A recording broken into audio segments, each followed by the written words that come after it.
Sales and Marketing for Cornerstone Home Lending. Kelly, I'm really excited to have you on the podcast. Before we get started, could I have you introduce yourself a little bit? Absolutely. Thanks for having me, Devin. I'm Kelly Zitlow. I reside in Scottsdale, Arizona. I have been in mortgage lending for over 30 years, and I'm currently, as Devin said, the Executive Vice President for Sales and Marketing at Cornerstone. Awesome. And Kelly, I know you're still like originating too, so I love that we're going to be able to get both perspectives. So one thing that I really loved about you, Kelly, was you started a YouTube channel before YouTube was even a thing. Can you walk us through like that story or experience from starting to YouTube to like where you are today and kind of things you've learned along the way? I'm happy to. I started in the business in 1996. I know you're like, what? Yes, I was 12. But anyway, started the business in 1996. And one of the first things that I learned early on was to keep a database, market to the database. And the database for me meant clients that I had served,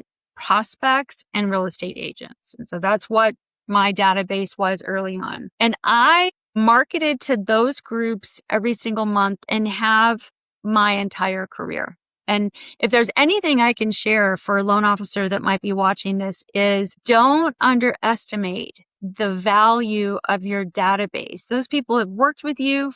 I'm going to guess for the most part, they know you, they like you, they trust you. And our business is far too transactional.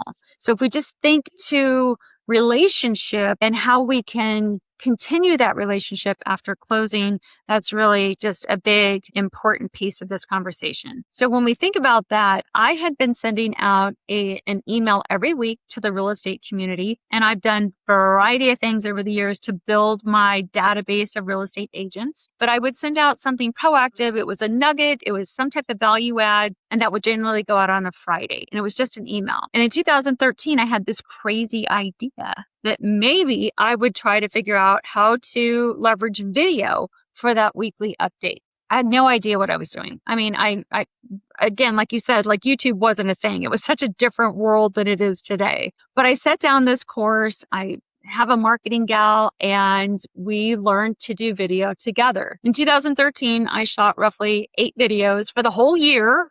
I know. And I didn't send one of them out. I mean, I was mortified. I was mortified by the way I look, I sound, like I just could not get over myself. But there was something about this, Devin, that I knew that was really a change in how I could better communicate with people. And I knew it was just something. I knew it was going to be something, but it was so early on, nobody really had a track record of doing that. So in January 2014, I'm a little feisty. I sat down with my marketing gal. I'm like, hey, we got to figure this out. I just know it's something. I know it. And she very sweetly said, we don't need to figure out anything until you get out of your own way. Lesson number 2, get out of our own way. Till you get out of your own way, you're never going to do this. So we might as well just take it off the agenda. And that for me was just the turning point. And so I am proud to say since January 2014, we have sent out a weekly video update to the real estate community 50 weeks out of the year. That's consistency. Lesson number 3. Anything we do, we got to be consistent with it. You can't go to the gym once and think you're going to walk out looking like a bodybuilder. The whole part of that journey was it easy? Oh, did I have to just do it and deal with the fact that I didn't like the way I looked and the way I sounded? Yes. Did I get better over time? Yes. All of those things. And did I see a direct impact to my business? And that is a resounding yes. So that first year that I consistently did video just to the real estate community, this wasn't even anything else. This wasn't being sent to my clients or used to leverage in a prospecting way. It was just to the real estate community. That first year, my business increased by 34%. And that one action and that one strategy really did change the course of my life, change the course of my business. And it allowed us to just be better communicators and in relationship with the people that we cared about and we wanted to serve. And I think that's, by the way, that's such a cool story with YouTube because it is changing so much, right? Have you noticed a difference between posting long form and short form? Now, have you seen any differences in there? Well, yeah. I mean, the algorithms change all the time. YouTube is now, really trying to make a push in the shorts and, so it's a constantly evolving cycle. The reason though we chose YouTube, and it's still valid today, and I do think it's important that if you're wanting to get into this space, picking the right platform for you is important. So for me, I chose to YouTube because I wanted a video library of my content. And this was long before, like, I didn't know what subscribers were. I wasn't even thinking about that. I just wanted to have a place where if somebody was vetting me, whether that was a client or a real estate agent, they could go to my YouTube channel, they could get to know me a little bit. And I'm an educator at heart. So it was just the place that I could put all of my educational videos. And that's really still how I use it today. So everything I do is based on long format. Doesn't mean that we don't cut it up and use open split clips and do shorts and all those other things. We do post things on other social media sites. But really, if I had to pick one, it would be YouTube, because YouTube is searchable and it's the place that people go to learn things. And some of my top performing videos are videos that I shot, 2, 3, 4 years ago. And, they're evergreen. So it's not that kind of scroll type of approach. It's there. If somebody's looking to better understand subject to or wraps, for example, they would go to potentially YouTube or Google, because remember, Google owns YouTube.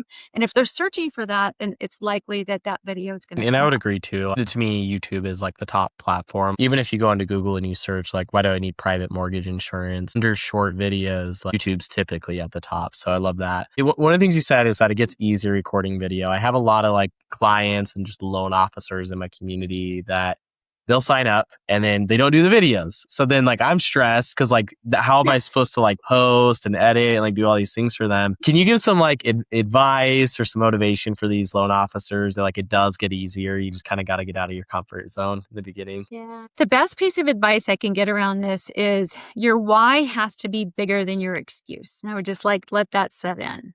For me, my why was bigger than my excuse. I truly have a passion to educate people that want to buy a home and they need financing. I truly have a passion to help and align with real estate agents to bring this knowledge and this education to them so they can be better partners to their clients.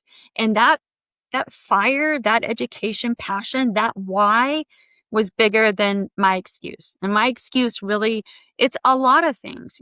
Again, I didn't like the way I looked on video. I didn't like the way I sounded. It took too much time. All the things, all the reasons that we tell ourselves. At the end of the day, if it was important, that important to you and your business, you'll find a way to do it. And it was that important to me. And it still is today. I mean, today I have 2 YouTube channels. My first YouTube channel was Kelly on YouTube, and that was really directed towards the real estate community. We learned a lot through that channel. And we launched Mortgage Do I, gosh, I'm feeling like it was 4 to 5 years ago. And Mortgage How Do I is a consumer facing YouTube channel. And we learned a lot with the first one. We made some of those changes with the second one. And we're still learning today.